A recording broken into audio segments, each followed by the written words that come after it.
Hey everybody, welcome back to the channel. Today I'm going to be talking about the Lego Movie. Now, the Lego Movie doesn't follow the outline of the hero's journey to the letter, but it's still fairly present in the story. For those unfamiliar, the hero's journey is a literary structure coined by Joseph Campbell that describes a pattern in many of the stories that we have been told throughout our history. There's a specific blueprint in Campbell's book, The Hero of a Thousand Faces, but I'm going to be simplifying it for this video. Basically, a seemingly insignificant character finds themselves caught up in events that are much bigger than their quiet life, and they are taken on a journey of self-transformation, what Campbell refers to as the call to adventure. In Emmett's case, it's finding the piece of resistance. This is usually accompanied with some key characters, like someone who initiates the hero to these events, like Trinity, or in this case, Lucy. There's also the wise old teacher who helps further the hero's transformation, like Morpheus, or in this case, Vitruvius. You've got the ordeal, often signifying death and rebirth, in the form of Emmett traveling to the higher dimension where he meets Finn. And the road home, when he returns with the knowledge of how to be a master builder, and the antidote, which is the wisdom he shares with Lord Business about them all being the special. There's a couple more steps I'm skipping, but I think you get the picture. Now, when we meet Emmett, he seems to be like an NPC, following the instructions, but thanks to the prophecy, he eventually becomes a master builder and joins a brotherhood of other master builders, people who are able to create their reality consciously from the materials of their Lego universe. This sort of sounds like Ascended Masters. In fact, some of the master builders are even shown to be historical figures, like Michelangelo, Shakespeare, and Abraham Lincoln. Not to say that Lincoln is an Ascended Master, just that it's what came to mind when these figures were shown. However, it is believed that Saint Germain is one, and considering many theorize Sir Francis Bacon and Saint Germain were one and the same, it's easy to see what this court of characters could represent. This also makes me think of the game Assassin's Creed, which has woven real historical characters into its story. The significance of this, at least for me, is to express that this story of awakening goes way back to before we were born. That there were many who came before us who worked towards the same goal. Some of these people are even your ancestors, and it can be very empowering when one comes to this understanding and makes that effort of acknowledging them. Eventually, we learn that Emmett has seen a vision of the man upstairs, obviously meaning God. They conclude that it's because Emmett's head is so empty, almost like a spiritual adept working towards emptying their mind of thought in order to perceive things beyond the physical.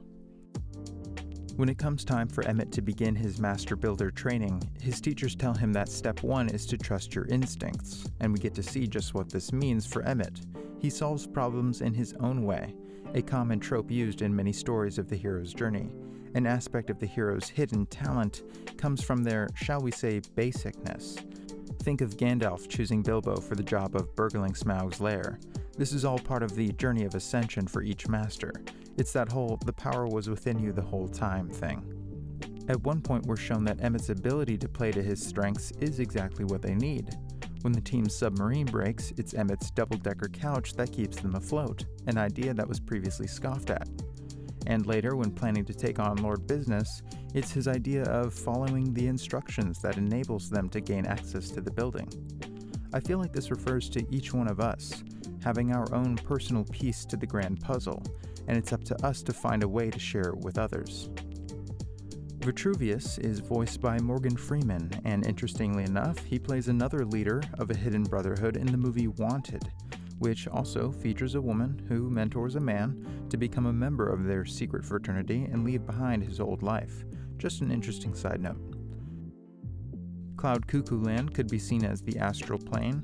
It could also be seen as heaven, as it appears to be one big party with seemingly no consequences. As Unikitty puts it, no bad feelings. Non-duality, maybe? Lord Business's ship is a giant black cube, which is fitting for the villain when considering the black cube's association with Saturn and occultism, but I'll leave that for you to look into yourself. At this point, we're shown what can only be described as Emmett traveling interdimensionally. It's here that he meets the, shall we say, god of their world, who is depicted as a child named Finn. He could also represent his higher self. The higher self being depicted as a child is something I've seen before in other films, one example being the movie Gamer, where the character of Simon taps into and controls the character Cable during his incarcerated battle royale. In my understanding, it's the part of you that is doing the uploading or incarnating into the limited linear ego experience. Finn, of course, recognizes Emmett, as he knows him personally. After all, he's been with Emmett all throughout his journey. Emmett's world partially comes from Finn's imagination, and partially from his father's investment of energy, i.e. matter creation, as it's his modeling hobby Finn is playing with. This could be seen as the relationship between God and the Fallen One, though admittedly it could get a bit confusing since Finn is the child and represents chaos, whereas the father represents order and is represented by President Business in the Black Cube, so who's who? I don't know. Much of the reading of these symbols is intuitive and often yields abstract results. The LEGO characters of Finn's little sister are hilariously expressed as alien visitors, maybe suggesting that other worlds or dimensions have creator gods of their own and are made in their own image as well. When Emmett travels to the higher plane, he can't seem to move. This suggests that he is just a mind and hasn't learned to retain a workable body to anchor his consciousness in order to go on existing in the higher planes, i.e. a light body or astral body. Though he is able to focus his will enough to move a bit. With Finn's help, Emmett returns to his world with greater knowledge of how to create within it. This is depicted much in the same way that Neo sees within the Matrix. He can see the code, so to speak, and how the pieces go together to create.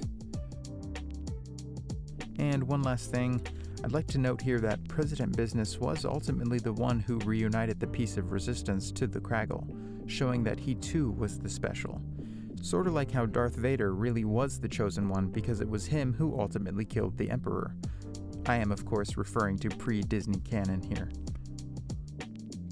Rather than calling Emmett the chosen one, they refer to him as the special. But as he puts it in his speech to Lord Business, he's not the special, he's a special, and so is everyone else.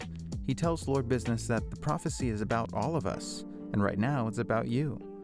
This obviously is meant as a message to us, the audience, telling them that they too have the power to break free from the instructions and the Kraggle, and to become a master builder. Alrighty, that was the LEGO Movie. Special thanks to those who made it all the way through. I appreciate you. Hope you found it interesting. I've been taking my sweet time lately, but I've got a couple more videos in the pipeline, so if you're not subscribed, click on that thing, you feel me? And I'll see you in the next one. Think of Gandalf choosing Bilbo for the job of burgling Smaug's lair. Smaug's lair. Smaugs.